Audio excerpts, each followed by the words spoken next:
The brick walls are there for a reason. They are not there to stop us. They are there to give us a chance to show how much we want something. Those words were delivered by Randy Pausch, 2007, in the last lecture, which ironically was his last lecture before he passed away at the age of 47 the following year. Randy also talked about dreams, and that if we lived our lives well, our dreams would come to us. I believe that to live our lives well, we also need to lead ourselves well. And I'll take that a step further. We need to lead ourselves audaciously. By that I mean being bold and courageous enough to always be who we truly are. To live and lead by our values, not somebody else's. We're at the race. And I'm happy and I'm doing so well. The theme of this conference is Rise, Rise, Rise. I want you to come to the finish line with me as we all finish the race. So I would ask you all to rise right now. And I promise you this is the hardest thing you're going to have to do tonight. You're not going to have to run around the block 10 times. And imagine that you and I have just run over 40 kilometers. Yeah. Isn't that great? Yeah. And your leg muscles are burning. It feels like you've run up and down 10 flights of stairs 10 times. And if you know what that's like, it's like,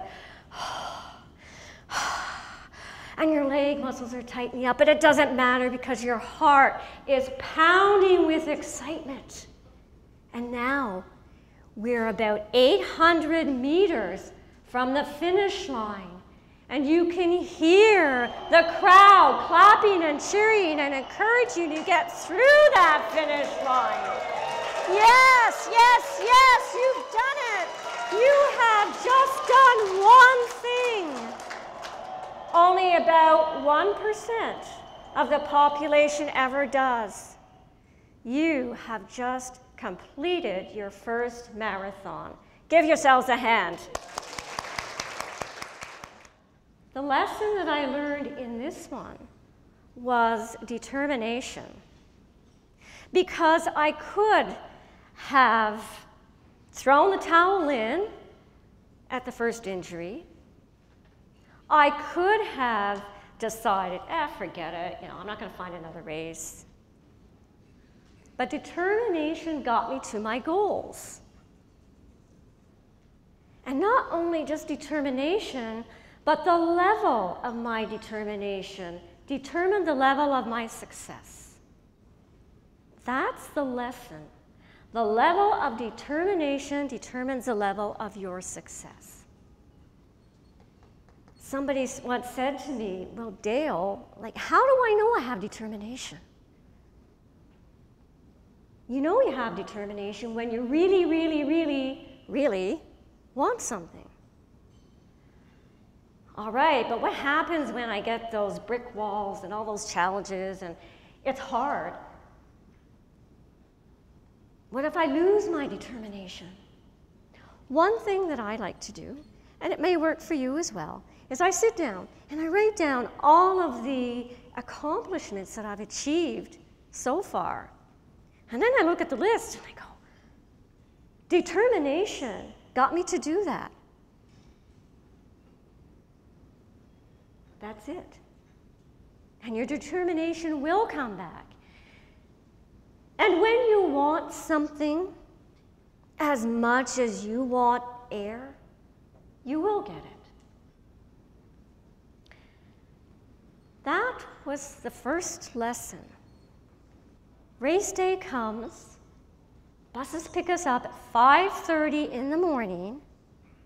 It's pitch black, we can't see anything. We have no idea, by the way, where we are going.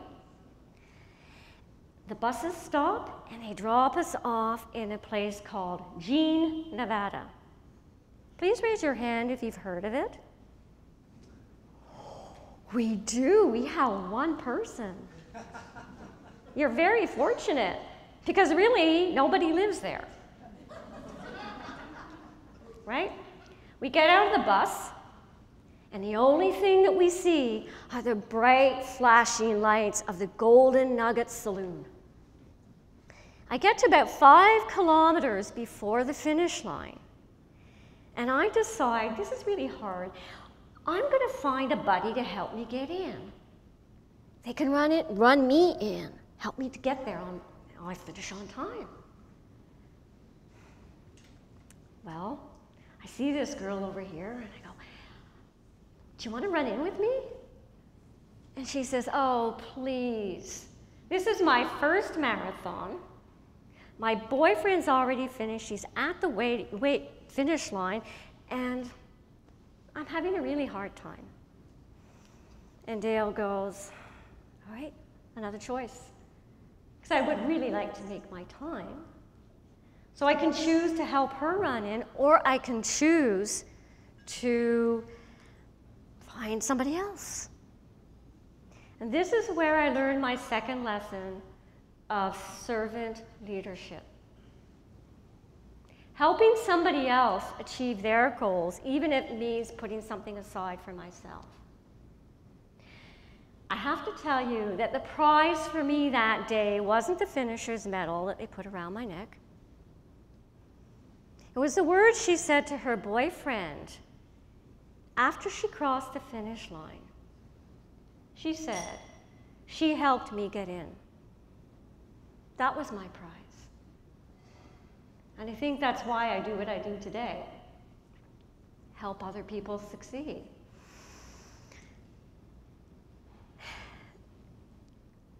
I believe that as human beings and as leaders, because every one of you in this room is a leader, even if you don't have the title, I believe it's our responsibility, and I'll go further than that, our obligation to help others succeed.